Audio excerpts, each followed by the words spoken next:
12:30. Crecen los discursos racistas en nuestra sociedad a remolque de los discursos de la extrema derecha y nos escoramos como sociedad hacia ese lado, ¿eh? Crece el racismo en redes, en los medios, entre los partidos políticos, pero también en el ascensor, en el rellano, el vecino, la vecina, que empieza con aquello de yo no soy racista, pero... Y el miedo al diferente, al vulnerable, al pobre, se infla, se usa interesadamente porque es un caladero de votos y reduce a las personas, a nuestros vecinos, a nuestras vecinas, a un número, a una nacionalidad, a una masa multiforme y ajena a la que es mejor no acercarse. Y eso abre una herida social enorme, ¿eh? Y es una herida además que es difícil de cerrar. Hay quien rema para abrirla y hay quien lo hace para cerrarla, para que nos conozcamos y nos reconozcamos, para alejarnos de esos discursos alarmistas que buscan separarnos y ordenarnos por categorías y vender alarmas. Remando ahí está Gasteiz Anitza, que ha organizado unas jornadas la semana que viene para poner en valor lo que ya somos, diversos, diversas, y para combatir el racismo. Rosabel Argote, ¿qué tal? ¿Cómo estás? Contenta de estar por aquí, así que gracias por invitarnos. Bueno, venís un poquito con algo de antídoto contra todo esto que estamos viendo, que hablamos a micrófono cerrado, que no es algo nuevo, que estos discursos afloran de vez en cuando con intereses en muchos casos electorales, pero es verdad que ahora estamos viendo cómo quizá por el tirón de la extrema derecha pues hay mucha gente que se está yendo hacia ahí, y hablamos a micrófono cerrado de que hay gente en la calle que tiene miedo, que bueno, a comprar ese relato también, y hay preocupación, ¿no? Hay preocupación y vuelve a pasarnos como nos pasó hace unos años, que las personas que están en contra de ese discurso no siempre tenemos los canales abiertos para expresarnos. Entonces se escucha mucho más el miedo a las personas refugiadas que puedan venir al centro, el miedo a las personas migradas, que el otro tipo de discurso que defiende la diversidad en nuestra ciudad, que está ahí. Hay muchísimas personas que están a favor de ella. No solo es diversidad cultural, que es la que hoy nos ocupa, está la diversidad generacional, la diversidad funcional, la diversidad sexual. Entonces Gasteiz Anitza ha nacido como una red vecinal que intenta aunarnos a todas esas personas que creemos que ante, como dices, ¿no?, los conflictos sociales que están creciendo y el racismo, podemos proponer soluciones colectivas, como barrios, como redes de buena gente, de gente maja, gente buena que cree que se puede defender de esa manera. Claro, hablabas del centro de refugiados Arana. Vemos día sí día también titulares en torno a las lonjas ocupadas en la ciudad. Se cogen como, digamos, cabezas de turco, se cogen recursos, ¿no? Y no se explican bien, y me decías que en algunos casos igual no está llegando un discurso constructivo en torno a cómo se pueden hacer las cosas de otra manera, ¿no? O un contradiscurso a ese miedo que se extiende, ¿no, Rosabel? Sí, yo estuve en la asamblea que se organizó en Arana, precisamente para hablar sobre el centro de acogida a personas refugiadas, y sí que me sorprendió la bondad de la gente que estaba allí. Allí no había mala gente, tampoco podría decir que había gente racista. Allí lo que había eran un montón de personas enfadadas porque defendemos una sociedad en la que haya suficientes recursos para todas las personas, en ese caso para las personas mayores, y ven que no están siendo respondidas sus peticiones, en este caso de lugares o residencias para personas mayores. Sí que vi que han calado muchísimo discursos del miedo, y que efectivamente falta información, o sea, porque se está teniendo miedo a ese centro y se pone como ejemplo, por ejemplo, el centro de Oñati, del que hemos hablado mucho. Bueno, el centro de Oñati es un centro de 80-100 plazas en una ciudad en un pueblo como Oñati, que tampoco es que aquí comparativamente 200 proporcionalmente, personas, ¿no? Proporcionalmente sea tan grande. Se habla se intenta confrontar el centro con el modelo vasco de acogida. Si el modelo vasco de acogida es fantástico, qué bien, ojalá pudiéramos tener viviendas pequeñas o centros pequeños para poder alojar a las personas, pero no están, y entre tanto esas personas están llegando. Necesitan y el mundo recurso.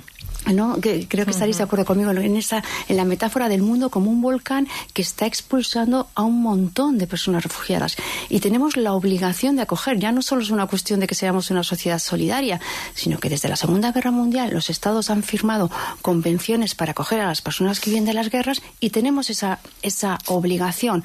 Hablamos de 200 personas, 300 personas, pero pues si estamos conociendo los datos, por ejemplo, de Palestina, ¿cuántas personas han muerto solo durante el alto al fuego, ¿no? Queremos ser una sociedad de acogida. Yo creo que si este proyecto, en este caso, ¿no?, se diseña en clave de convivencia, no se vuelca tanta fobia, tanto odio al barrio, y se intenta ver cómo hacerlo de una manera integral, tendría que ser un ejemplo de convivencia.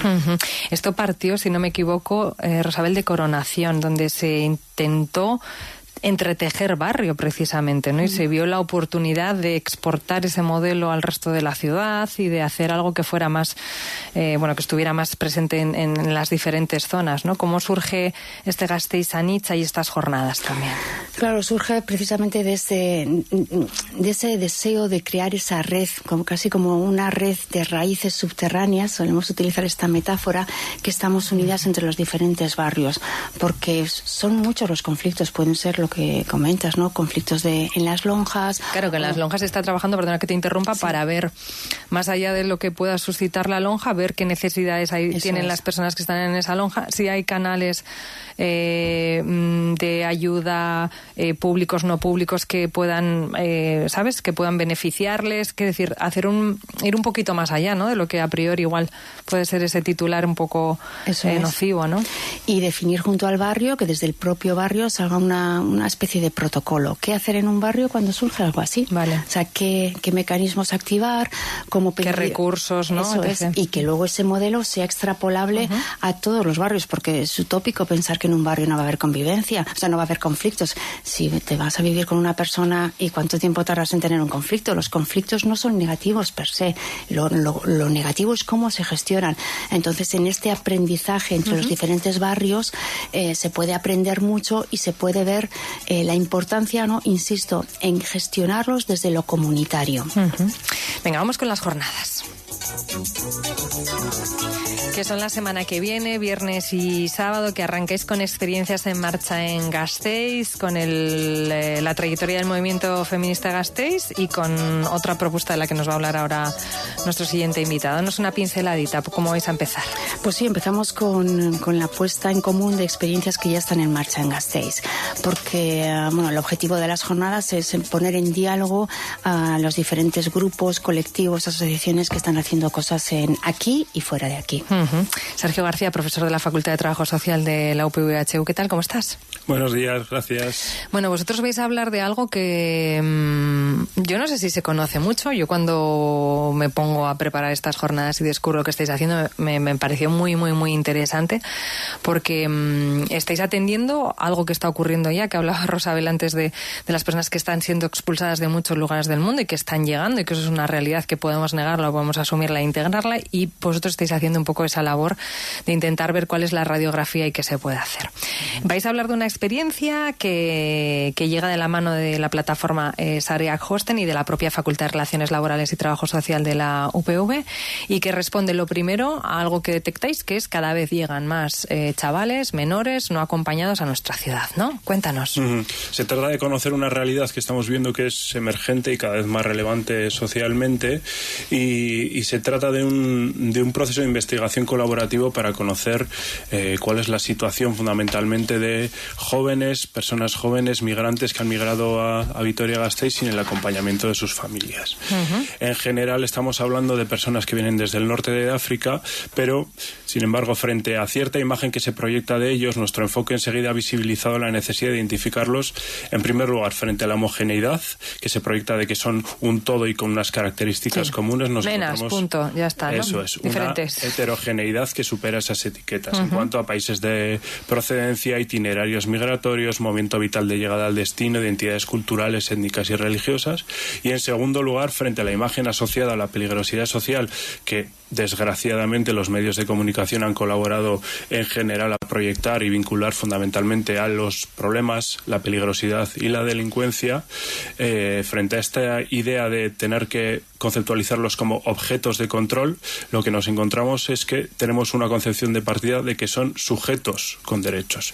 Sujetos porque tienen capacidad de tomar decisiones y establecer estrategias de supervivencia, y por otro lado tienen derechos y necesidades como todas las personas. Me decías, hombre, no es una cosa homogénea, ¿no? Y hablabas de la diferencia de procedencias, de edades y tal, pero sí que me decías que hablamos de, en general, más chicos que chicas, entre 18 y 30 años. Si tuviera que pedirte como un mínimo denominador común o unos rasgos de perfil, ¿cuáles serían? El perfil es en el que nos estamos centrando, son 18-30 años. ¿Qué quiere decir esto? Que los itinerarios migratorios han podido ser muy diferentes. Algunos de ellos han podido llegar siendo menores de edad y por tanto han pasado por procesos de tutela de la Diputación, por ejemplo, o han podido llegar después de haber empezado un itinerario migratorio como menores, haber llegado a Vitoria como mayores de edad. Entonces ahí hay una diversidad. Generalmente hablamos de personas procedentes del norte de África y en general, aunque esto es parte de lo que tenemos que investigar, son hombres, son chicos, pero también se debe a que las mujeres están más invisibilizadas en estos procesos también. Qué casualidad. Proceso de investigación, acción participativa. Vale, vosotros veis esta realidad, decís cada vez llegan más, hay una necesidad de atención, son sujetos de derecho y empezáis a hacer cosas. ¿Qué habéis hecho hasta ahora? Cuéntanos. Bueno, la investigación acción participativa es un proceso de producción colectiva del conocimiento que trata de contribuir a la acción y a la transformación social. La iniciativa vino a través de las entidades de Sarea Hosten y nos tocaron la puerta, y a partir de entonces empezó la implicación del profesorado de la facultad. Esto gratis de Tamore, ¿no? Bueno, tenéis una... Luego hablamos de la pasta. Luego hablaremos de la financiación, pero también bueno... lo digo para ponerlo en valor, ¿eh? Fundamentalmente con los recursos preexistentes, podríamos decirlo así. Vale. Entonces, este modelo de investigación lo que busca es que las relaciones que se construyan sean horizontales, cooperativas y recíprocas.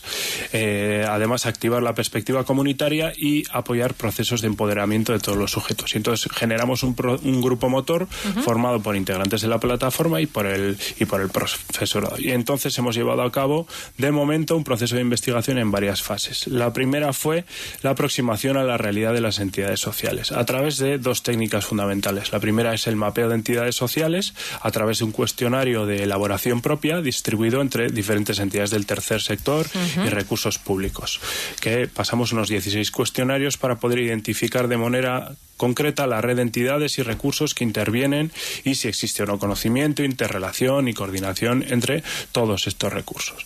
En segundo lugar, como parte de aproximación a esta realidad de las entidades sociales, una serie de entrevistas individuales a profesionales y agentes sociales de referencia. Un total de 18 entrevistas. ¿De qué hablamos? Pues de la situación e inquietudes que viven estas entidades en cuanto a los procesos de intervención y acompañamiento. Y esta es como la primera fase a través de esas dos técnicas. ¿Qué os habéis encontrado? Y hay una cosa que me decías, que tenéis como una idea preliminar todavía muy en pañales, pero que igual nos puede dar una pista más o menos de lo que estáis haciendo bien y mal. Es decir, vosotros lo primero que habéis hecho es ver qué entidades sociales se interrelacionan, trabajan con estas personas, qué se está haciendo y qué tiene pinta de que pita y que no pita.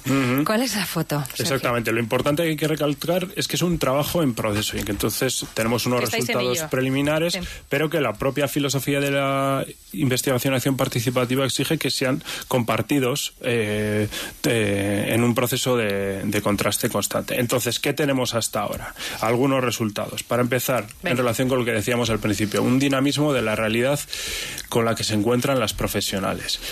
¿Dinamismo en qué sentido? Pues que nos indica la gran variabilidad desde el perfil de personas que llegan. Heterogeneidad en función de épocas, itinerarios migratorios, circunstancias políticas en origen y situaciones en destino que también son muy diversas. Perdona que te interrumpa, lo estamos viendo con los malienses, que si hay un conflicto, pues la gente sale, obviamente, y eso se traduce en lo que llega aquí, ¿no? Que nos estamos mirando que están en la calle y igual no estamos mirando ni siquiera qué está pasando en origen, ¿no? Pero bueno. Claro, este tema, por ejemplo, que es causa-efecto, quiere decir. Los jóvenes malienses, pues se nos quedó fuera de las entrevistas porque las realizamos antes de que este tema emergiera. Claro.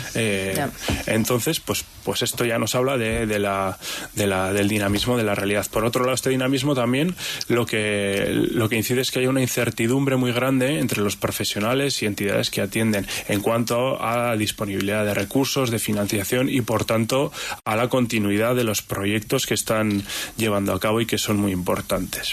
En segundo lugar, y relacionado con lo anterior, existen barreras estructurales y dos problemáticas centrales relacionadas con las barreras estructurales. Una es la de la vivienda, que condiciona la vida de cualquier persona, pero de forma fundamental y brutal los itinerarios de estas personas, de estos jóvenes migrantes, y otra problemática central, la de la salud mental, que evidentemente está asociada a los procesos migratorios, las condiciones que se han hecho estos procesos y las condiciones que se encuentran en destino en Vitoria-Gasteiz, y por tanto dificulta, su factor de dificultad grave para los itinerarios de participación de estas personas.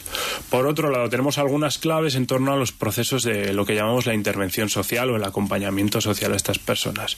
En primer lugar, existe una falta de mecanismos sistematizados y muchas veces se trabaja desde la voluntariedad. Esto está asociado a los recursos de lo que hablábamos antes.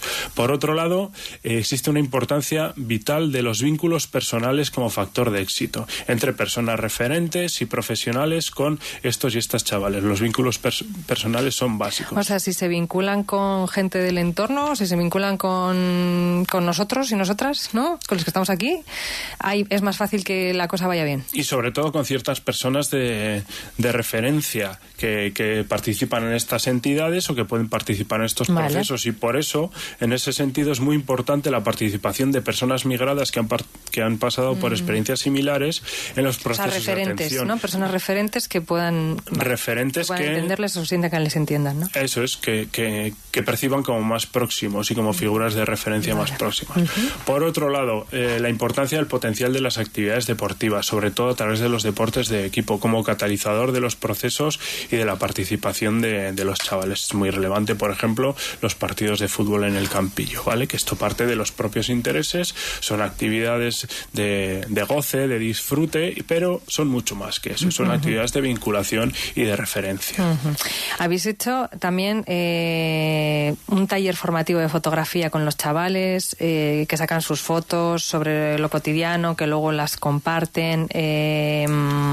Luego esto lo habéis compartido, habéis hecho una apuesta en común, digamos, con el barrio, con Alde Zaharra, en las fiestas. Cuéntanos, nada, en una pinceladita de esto también. Sí, la segunda de las patas fundamentales es esta metodología del fotovoz, que se basa en talleres formativos de fotografía con los chavales, sacan fotos de su realidad cotidiana y luego se comparten. Entonces, lo que se busca es conocer y reconocer la realidad de los jóvenes desde su propia perspectiva, y además en acercamiento a la realidad de su día a día a través de fotografías y las reflexiones que emergen sobre ellas. 4 fases se han hecho: un taller formativo inicial con la asociación Raconto, segundo lugar una actividad de fotografía autogestionada por cada joven en los que ellos sacaban fotos de su realidad, después una sesión de fotovoz en nuestra facultad junto con otros profesionales y profesoras de la facultad, y en cuarto lugar una sesión de fotovoz en la sede de Goyan, que es un proyecto socioeducativo del Casco Viejo que está muy implicado con esta realidad. En definitiva, ¿qué buscamos? Aplicar técnicas que fomenten la creatividad, la participación comunitaria, evitar lógicas además puramente extractivistas que suelen surgir en estas investigaciones, es decir, que los sujetos participan de forma activa y además de forma interesante. ¿Y de qué cosas nos hablan? Pues nos hablan de sus espacios íntimos y de sus hogares, que a veces suponen dormir en la calle y en lonjas, de generación de redes de apoyo en un entorno social que les resulta ambivalente porque perciben y viven el control policial, mientras se encuentran relaciones sociales más sanas también encuentran formas de expresarse a través de la ciudad, a través de grafitis, otros símbolos, y además que las jóvenes migrantes, las mujeres jóvenes también viven realidades específicas. Y al final se hizo un taller abierto en las fiestas fiestas de Sarra Sarro, del Casco Viejo de 2025, que consistió en una exposición en la que se presentaban varias de estas fotografías realizadas en todo este proceso. También se realizó un fanzine que se compartió y se abrió un espacio de coloquio para reflexionar en común con otras personas sobre esta realidad. En 30 segundos, ¿por dónde queréis ir a futuro? Pues tenemos que seguir explotando todo esto que nos ha dado tanta información y que tenemos que darle un análisis coherente. Trillarlo, ¿no? Y estamos sacando también, por supuesto, una serie de propuestas que surgen de todo esto, y en el futuro intentar ver qué otro tipo de metodologías y técnicas podemos utilizar a través de los relieves de la experiencia y otras cosas aportadas a través del feminismo interseccional, por ejemplo. Se financian con el Carlan Salía, yo que sé, es Aria, un premio que os dieron, aviso pues por si alguien quiere también ayudar, ¿no? Contribuir se podría, ¿no, Sergio? Sí, o sea, no tenemos una financiación por las vías de investigación formales y habituales. Lo que se hizo es tratar de conseguir pasta de unos premios que están pensados para premiar labores que ya hacen las asociaciones. Entonces encontramos esa vía por ahí, pero bueno, bastante informal, y de momento pues ahí estamos. Bueno, te quedas por aquí, Sergio. Seguimos charlando con Rosabel. Bueno, esto a la tarde, esto va a ser a la mañana, a la tarde hay talleres simultáneos de antirracismo, medios de comunicación, derechos legales. Cuéntanos un poco. Sí, a las 5 de la tarde en el Instituto de Equialde, pues todas las personas que se acerquen y que incluso se hayan inscrito antes en los talleres, aunque se puede acudir a los talleres sin haberse inscrito antes, luego lo veremos, nos vamos a reunir en diferentes salas pequeñas para hablar, pues por una parte, de colonialismo y privilegio blanco, que nos viene bien que nos revisemos de vez en cuando. Sí, está claro. Un segundo taller de antirracismo y feminismo.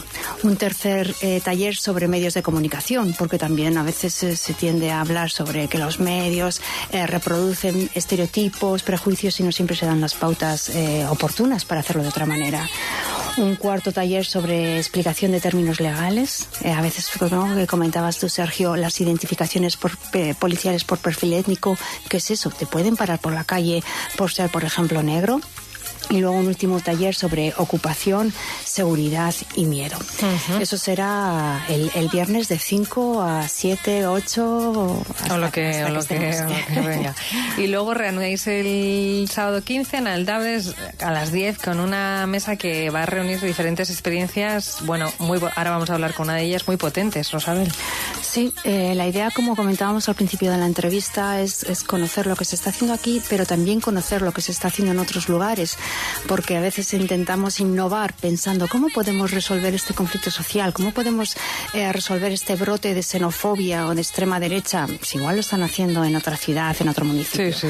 Así, entre la gente que va a participar en esta mesa redonda, dinamizada por Gasteiz Antirracista, van a estar las lojas de Judith Mendy, hablando de quiénes son las personas que se ven obligadas a ocupar o hacerlo ante la ineficacia de los servicios sociales institucionales. Va a estar Basoa Artea, que es una casa viva en la que se acogen a personas defensoras de derechos humanos. Es una forma de vivir muy especial en ese centro de acogida.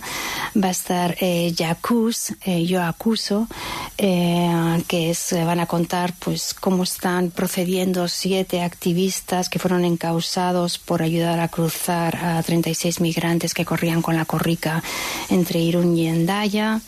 Otra iniciativa va a ser On Borders, para hablar de las fronteras entre Italia y Francia, que vienen desde la frontera de los Altos Alpes.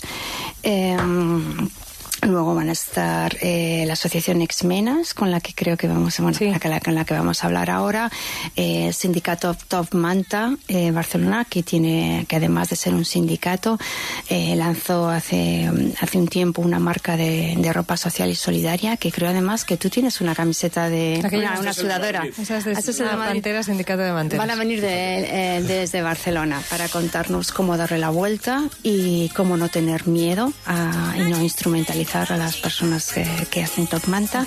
Y luego Agaras, también, que vienen de Vizcaya, y van a contarnos pues cómo están haciendo desde esta asociación de inmigrantes en Masai para darse a conocer entre la sociedad de Baracaldo, de la cual desde luego ya forman parte. Moja, ¿qué tal? ¿Cómo estás? Muy buenas, ¿qué tal estáis? Bien, Moja, a ver si lo digo bien, el Arrak Benouar. Muy bien, la dije muy bien. Monja, tú eres de Exmenas, de una asociación que en 2019, cuando se empieza a utilizar el término mena como un arma arrojadiza con fines políticos, cuando os criminalizan, os deshumanizan, os apropiáis, como se ha hecho tantas veces en la historia del término, y bueno, montáis una asociación que se ha convertido en un referente para luchar contra el racismo, contra los bulos, contra los prejuicios. ¿Quiénes sois? Cuéntanos. Pues efectivamente, la asociación se monta en el 2019. Como ha comentado anteriormente, siempre hemos tenido esa cuestión pendiente del término exmenas. Sabemos perfectamente que es un término que siempre se ha asociado a la delincuencia, a la marginación. Cualquier persona que busque en Google o en YouTube el término mena siempre va a salir asociado a cuestiones muy, muy negativas. Y nuestro objetivo siempre ha sido apropiarnos de un término en cuestiones como la resiliencia, el trabajo, las ganas, y teniendo en cuenta sobre todo que independientemente del término, son chicos y chicas que llegan a nuestro país siendo críos, siendo niños y niñas a las cuales el Estado pues tiene como deber de proteger y una responsabilidad absoluta. Y nada, somos chicos y chicas que al fin y al cabo hemos venido de ciertos países a buscarnos la vida, a crecer, a desarrollarnos, a potenciarnos, y la verdad que hemos cumplido el sueño de crear una entidad donde nos potenciamos, y sobre todo nuestro deber diario es apoyar a esos chicos que han pasado por la misma situación que nosotros, apoyarlos en trámites legales, en cuestiones sanitarias, en formación, planes de vivienda, también para erradicar este ruido externo que hay actualmente. También entablamos redes empresariales para que estos chicos y estas chicas tengan el día de mañana un trabajo digno. Y bueno, también seguidamente pues trabajamos también y combatimos un poco este odio que existe hoy en día, y trabajamos por una sociedad lo más justa posible, y sobre todo creando un espacio de convivencia natural y humano que se base en el respeto. Monja, tú hablabas antes de se llega muy pequeño, estamos hablando de niños y niñas, tú llegaste muy chiquitín, con 8 años, ahora eres trabajador social, estás currando para que quienes llegan tengan esas oportunidades y puedan arraigar, como lo has hecho tú, pero también me decías, de un tiempo a esta parte yo noto que socialmente hay más rechazo, y me decías, estamos muy preocupados porque estamos viendo cómo esto se utilizó como arma arrojadiza, digamos, a niveles más políticos, pero que hay algo que ha permeado socialmente. Mira, todo esto, justo ayer estaba yo con uno de mis pequeños, uno de mis chicos, y me decía, profe, yo cuando voy al Mercadona tengo un segurata, pero me lo decía rollo broma, como de risa, ya llegando a un punto que es lo que te comentan ayer. Creo que en los tiempos en los que estamos se ha llegado a niveles máximos de odio, de rechazo, de marginación que yo anteriormente nunca lo he vivido. Y es lo que te comenté también ayer. Yo creo que España como sociedad siempre ha sido un país muy altruista, muy acogedor, muy generoso. Yo a nivel personal lo he vivido porque la cuestión del racismo es una cuestión que habita en cualquier país a donde puedas viajar, porque al fin y al cabo es el desconocimiento, y a veces el miedo nos lleva a tener cierta visión que no es la real. Y creo que actualmente este discurso de odio ha calado, pero ha calado en tu vecino, ha calado en el panadero que hay en tu barrio, ha calado en el grupo de amigos, y se nota, y eso obviamente influye en el desarrollo y en el saber hacer en el día a día de estos chicos y estas chicas, porque es lo que te comenté anteriormente, ya es difícil dejar tu país de origen, es complicado dejar a tu familia a un lado y asimilar que el resto de tu vida vas a vivir sin tu alimentación, sin tu ambiente más cercano. Llegar aquí, tener ese proceso burocrático tan complejo, tan difícil para poder regularizar tu situación, luego la cuestión del empleo, luego la cuestión de la vivienda,